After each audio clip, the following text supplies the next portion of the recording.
Hello friends, ഞാൻ ബ്ലസ്സി സാജു. ഇത് കണ്ടോ, ഇത് നമ്മുടെ ഫസ്റ്റ് ലവ് എന്ന് പറയും. അപ്പം ഇപ്പോൾ ഇത് നല്ല പൂക്കുന്ന സമയമാണ്. ഇത് കണ്ടോ, നല്ല രസമുണ്ട്. ഇപ്പം എല്ലാം ബ്രാഞ്ചിനകത്ത് നിങ്ങൾക്ക് കാണാൻ പറ്റാം. ഇപ്പം എല്ലാത്തിനകത്ത് ഇങ്ങനെ പൂ വരാൻ തുടങ്ങും.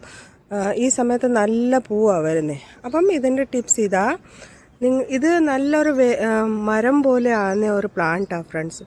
അപ്പം നമ്മളെന്തെടുക്കും, ഇതിനെ എപ്പോഴും പോട്ടിനകത്ത് വെച്ച് ഇതിൻ്റെ ഭംഗിയെടുക്കാൻ നമ്മൾ ശ്രമിക്കും. അപ്പം ഇതിൻ്റെ ടിപ്സ് ഇതാ. എല്ലാം ബ്രാഞ്ച് നിങ്ങൾ പ്രൂണിങ് ചെയ്ത് കൊടുക്കണം. ഇപ്പം ഞാൻ വേണ്ടേ ഇത് ഒരെണ്ണം പ്രൂണിങ് ചെയ്യാൻ മറന്നുപോയി, ഒരു സ്റ്റെം. അപ്പം അതിൻ്റെ നീളം നോക്ക്. താഴെ ഞാനിത് പോട്ടിനകത്ത് വെച്ചതാണ്. അപ്പം ഇത് പ്രൂണിങ് ചെയ്ത് കൊടുക്കണം. പ്രൂണിങ് ചെയ്ത് കൊടുത്താലേ ഇത് നല്ല ബുഷിയാകത്തുള്ളൂ.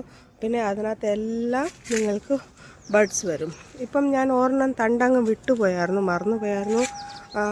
അതുകൊണ്ട് അത് മോളി വന്ന് ഇപ്പം കിളിക്കുന്നുണ്ടോ. അപ്പം അത് ചെയ്യാൻ പാടില്ല. ഇപ്പം ഞാനിത് മൊത്തം ഇത് തീർന്നു കഴിയുമ്പോൾ, ഫ്ലവർ തീർന്നു കഴിയുമ്പോൾ ഇത് ഞാൻ പ്രൂണിങ് ചെയ്യും. കണ്ടാൽ നല്ല രസമാണ്.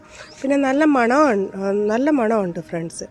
ഇത് എപ്പോഴും നിങ്ങൾ ഇത് പൂ തീർന്നു കഴിഞ്ഞാൽ ഉടനെ ഇതിനെ പ്രൂണിങ് ചെയ്ത് കൊടുക്കണം. അപ്പോൾ ഇത് നല്ലതാണ്ടേ ഇതുപോലത്തെ കിളുത്ത് ഒത്തിരി ബ്രാഞ്ച് വരും. ഇപ്പോൾ എൻ്റെ കയ്യിൽ ഇത് യെല്ലോ ഉണ്ട്, പിന്നെ ഒരു റെഡും ഉണ്ട്. പക്ഷേ അത് അത്രയും ഭംഗി കാണത്തില്ല. എത്ര ഇതിനകത്ത് ഭംഗിയുണ്ടല്ലോ, അത്രയും ഭംഗി അതിനകത്ത് കാണത്തില്ല. അപ്പം നിങ്ങളിത് എപ്പോഴും പ്രൂണിങ് ചെയ്ത് കൊടുത്താലേ ഇതിന് നല്ല പുതിയ ബ്രാഞ്ച് വരും. അതിനകത്തെല്ലാം മുട്ട് വരും. Thank you so much.